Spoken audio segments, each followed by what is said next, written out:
महाशिवरात्रि के दिन क्या हुआ था? शिवरात्रि की कहानी। महाशिवरात्रि की कथा। परमपिता ब्रह्मा के मानस पुत्र दक्ष जब प्रजापतियों के राजा बने तो उन्होंने एक विशाल यज्ञ का आयोजन किया। इसमें सम्मिलित होने के लिए तीनों लोकों के अतिथियों को न्योता भेजा गया, सिर्फ भगवान भोले शंकर को छोड़कर। भगवान शिव राजा दक्ष के जमाई थे, लेकिन दक्ष को भोलेनाथ का अलबेला और मस्तमौला स्वभाव तनिक भी नहीं भाता था।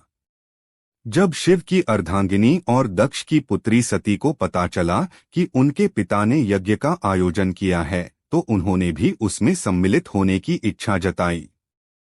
लेकिन भोलेनाथ बिना आमंत्रण के यज्ञ में जाने को तैयार नहीं हुए, इसलिए सती को वहां अकेले ही जाना पड़ा। वह जैसे ही सभागृह में पहुंची, उन्हें शिव निंदा सुनाई दी। सती को देखकर भी उनके पिता नहीं रुके, वह शिव की बुराई करते रहे। सती ने अपने पिता को समझाने का प्रयास किया, लेकिन राजा दक्ष ने उनकी एक न सुनी। सती अपना और अपने पति का अपमान सह नहीं पाई और वह यज्ञ स्थल पर बने अग्निकुंड में कूद गईं। सती के अग्निकुंड में कूदने का दुखद समाचार लेकर नंदी कैलाश पर्वत पहुंचे। भगवान शिव सती को बचाने के लिए यज्ञस्थल पर गए, लेकिन तब तक सब खत्म हो चुका था। कैलाशपति ने क्रोधित होकर सती का शरीर उठा लिया और तांडव करने लगे।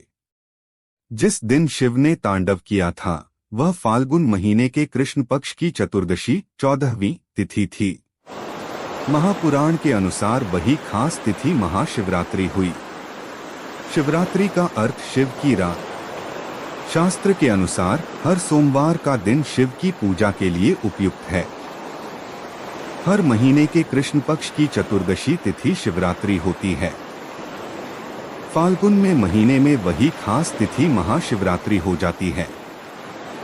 महाशिवरात्रि के दिन देश के 12 ज्योतिर्लिंगों में शिव भक्तों का जमावड़ा लगता है। इनके नाम हैं सोमनाथ, मल्लिकार्जुन, महाकालेश्वर, ओंकारेश्वर, केदारनाथ, भीमशंकर, विश्वेश्वर, त्र्यंबकेश्वर, वैद्यनाथ, नागेश्वर, रामेश्वर और घृष्णेश्वर। हिंदू शैव संप्रदाय वालों के लिए यह सबसे बड़ा धार्मिक अनुष्ठान है।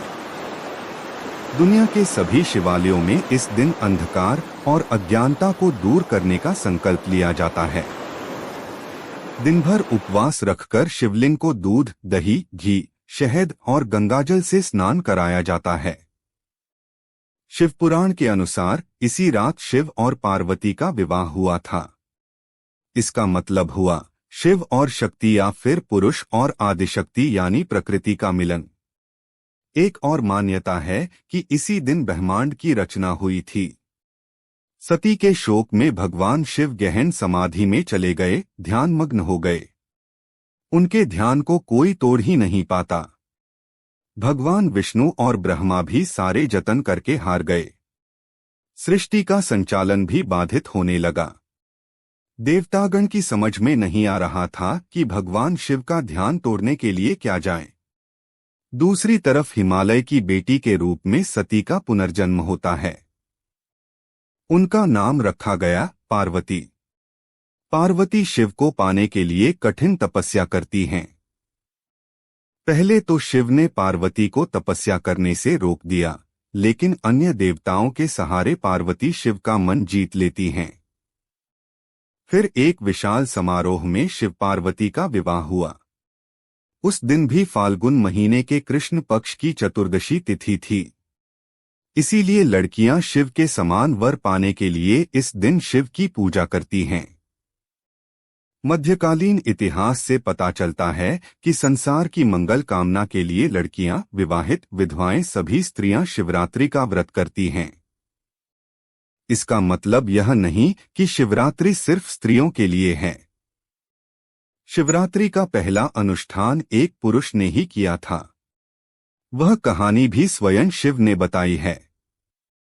शिव पुराण के अनुसार पुराने जमाने में काशी यानी आज की वाराणसी में एक निर्दयी शिकारी रहता था। उसे धर्म कर्म से कुछ लेना देना नहीं था। उसका रोज का काम ही पशुहत्या थी। एक दिन वह शिकार करने के लिए जंगल गया और रास्ता भटक गया। शाम घिर आई। जंगल के जीव जंतुओं के डर से वह एक पेड़ पर चढ़ गया। दिन भर कुछ खाने को नहीं मिला था। वह डाली पर बैठे बैठे पत्ते तोड़कर नीचे फेंकने लगा। वह बेल का पेड़ था। पेड़ के नीचे एक शिवलिंग था। शिकारी को इस बारे में कुछ पता नहीं था। वह दिन था शिव चतुर्दशी यानी महाशिवरात्रि, और शिकारी भूखा था। उसके फेंके हुए पत्ते बार बार शिवलिंग पर चढ़ रहे थे। दूसरे दिन शिकारी घर लौटकर देखता है कि उसके घर एक अतिथि आया हुआ है। वह शिकारी स्वयं न खाकर अपने हिस्से का भोजन अतिथि को दे देता है। इस तरह मंत्रोच्चार न जानते हुए भी उस शिकारी ने सही तरीके से शिवरात्रि व्रत का पालन कर लिया। बाद में जब शिकारी की मृत्यु हुई, अब शिवदूत और यमदूत के बीच विवाद हो गया। शिवदूत उसे अपने साथ ले जाना चाहते थे तो यमदूत अपने साथ कोई छोड़ने को तैयार नहीं। अंत में विवाद निपटाने यमराज पहुंचते हैं। शिवदूतों ने जब कारण बताया तो यमराज ने उनकी बात मान ली। कहा जाता है कि अगर कोई विधि विधान से शिव चतुर्दशी का पालन करता है तो उसे यमलोक नहीं जाना पड़ता, उसे स्वर्गवास या मोक्ष मिलता है। इसीलिए हजारों वर्षों से शिव चतुर्दशी और शिवरात्रि मनाए जाने की परंपरा चली आ रही है।